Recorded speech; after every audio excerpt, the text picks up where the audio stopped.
This is Build Back Better Caribbean, where we listen to Caribbean civil society share, in their own words, their experiences, ideas, and perspectives for creating a more resilient and sustainable Caribbean future.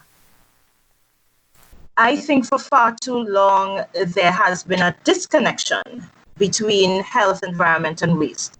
I think the only time that people feel the pinch is when we have a severe flooding event, or the place is just nasty from some party and people left all of their garbage behind. Those are the times that we give it the attention that it rightfully deserves all the time. On this episode of Build Back Better Caribbean, waste educator and social entrepreneur Sian Cuffy-Young is talking about waste, an often forgotten dimension of the discussions around the environment, climate change, and health. Sian has been using her social enterprise platform, SIEL Environmental Limited, to transform the way we think and act toward waste. A fundamental aspect of her work has been encouraging deeper understanding of where waste management fits into the conversation and the dire consequences that may occur if it is ignored. So, poor waste management directly impacts health and the environment, because you have all sorts of different diseases that come about from poor waste management. Like if you were to dispose lead acid batteries improperly, you have lead poisoning. We actually had a case where in Trinidad and Tobago, when I was a child, I think it was all the way back in the 80s, where there was lead being dumped in Demerara, which is in Arima, and the people there started to get really, really sick. They had an upsurge in cancers. The children were having issues. So that really shows, we have not had a severe incident like that in quite some time, but it really shows the direct impact of improperly disposing waste and its impact on health.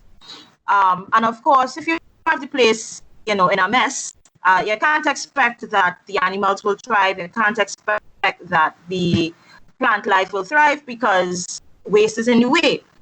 So I continue to encourage people to realize that there is in fact a connection. And one of the simple things I tell people to, if the garbage truck stops coming for a month, what do you think will happen? If you had to leave your garbage in your house for 1 month, what do you think will happen? A teacher at heart, one aspect of her response to the COVID-19 pandemic has been informing and educating. One of Sian's superpowers is using everyday examples to make the not-so-everyday topic of waste management real and relevant to us all. While the focus on health and safety is understandable and expected, what else, according to Sian, should the public be aware of as we treat with a new and different type of waste? I actually did a video and an ebook summarizing how waste should be managed during this time. One, from the perspective of having to take care of patients who have tested positive for the virus, and two, just generally if there's anything associated, because waste from COVID-19 is considered infectious waste, clinical waste, medical waste, different words, different folks, different strokes, but all the same. And it has to be treated and managed separately, which means if, for instance, let me just give you a quick example.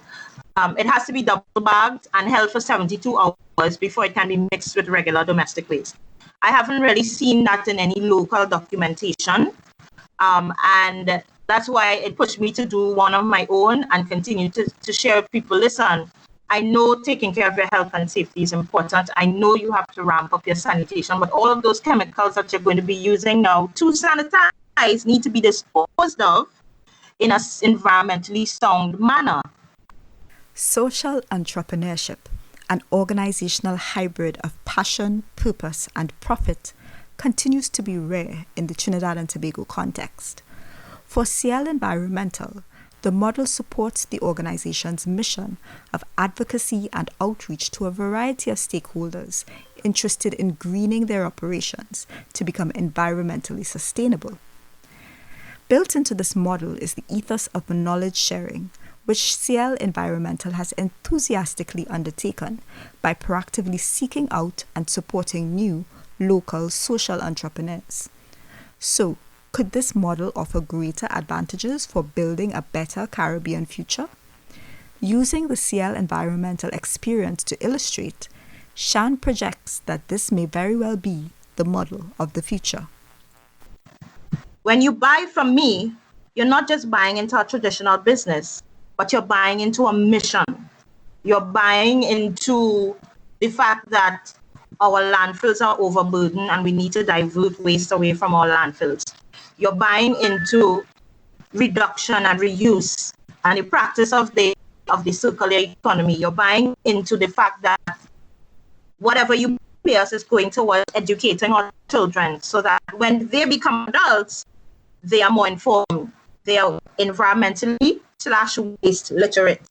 So we're not going to see the kind of littering that is going on. We're not going to see the kind of open dumping that's going on because the mindset of the new employee or the new entrepreneur is going to be vastly different.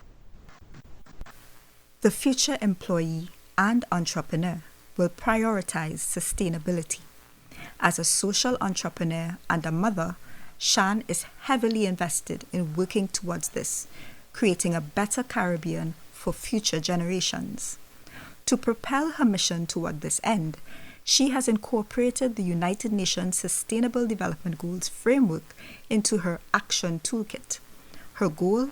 That we collectively avoid at all costs the trap of business as usual. We have to make sure that our air continues to remain clean because the UN still says we are producing waste, and they're still saying that if we don't slow down our consumption patterns, we would be in a situation that we really cannot escape from.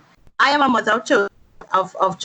I want them to be able to go to beaches and relax and not be surrounded by garbage. I want them to be able to see certain species of animals that's called local species, the golden tree frog or the ocelot or the pawi. I want them to be able to see those animals. But if we say, okay, we're going to double up for lost time, we are going to continue to diminish those things. And then they'll grow up, the only time they saw an ocelot is in the zoo. So we have to really be mindful that we cannot continue business as usual. I know there is this urge and this strong desire to want to make up for lost time, but if we really do not add sustainability into our new normal, then we'll all be doomed. How then can the pandemic context encourage organizations and individuals to move from passive to active contributors to the sustainable Caribbean future we all want? The task seems daunting, but Sian and SIEL Environmental suggest a simple start. Consider, what can you do tomorrow? Think about your business. Think about, what are the resources that you use and what are some of the things that you can change as of tomorrow. Start low and work your way all the way up to the top tier end, which would be the most expensive thing that you can absolutely do. But don't use that as a reason to say that you can't do anything, because in my experience, I've found that sometimes they use the experience. So I'm on a mission to show them, listen, whenever you think of the word environment, it doesn't mean expensive or time consuming. There are things that you can do that are lower cost, lower on the totem pole, that can steer you on your journey. So why haven't you done them? Why aren't you doing them? This podcast series is produced and presented by the United Nations Information Center for the Caribbean Area, the voice of the United Nations in the Caribbean. We hope you've enjoyed this episode. Please leave a comment to let us know what you thought.